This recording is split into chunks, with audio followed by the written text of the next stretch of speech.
Sinita ng mga tauhan ng Special Action and Intelligence Committee for Transportation o SAIC ang ilang tsupa ng jeep na nagmamaneho ng sira ang signal light at pudpud ang gulong. Live mula sa Bulacan, may unang balita si James Agustin. James?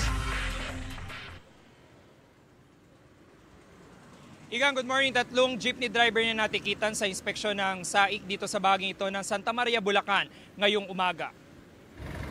Magkakasunod ang mga pampasaherong jeep na pinara ng Special Action and Intelligence Committee for Transportation o SAIC sa North Sagaray, Santa Maria Road na bahagi ng Barangay Guyong.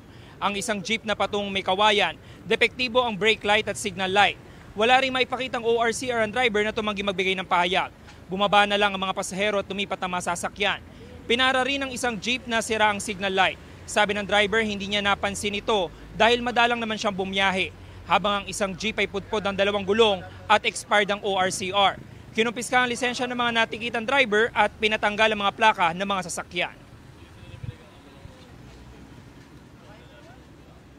Natanggap po nating impormasyon at base ho doon sa ginawa nating pag-iikot na marami hong mga pampublikong sasakyan na may mga ginagawa hong paglabag kagaya ho ng mga hindi nakarehistrong mga sasakyan, may mga depektibong parte ng kanilang mga sasakyan. Meron naman po signal light yan, kaya nga lang po, tinignan ko yung fuse, sunog pala po.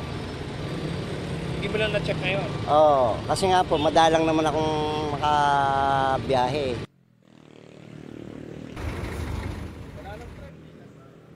Samantala, Igan, dagdag dun sa mga natikitang mga jeepney driver ay meron pa tayong mga 8 motorcycle riders na natikitan din dahil walang suot na helmet yung rider o di kaya naman yung angkas. Yan ang unang balita mula dito sa bayan ng Santa Maria sa Bulacan. Ako po si James Agustin para sa GMA Integrated News.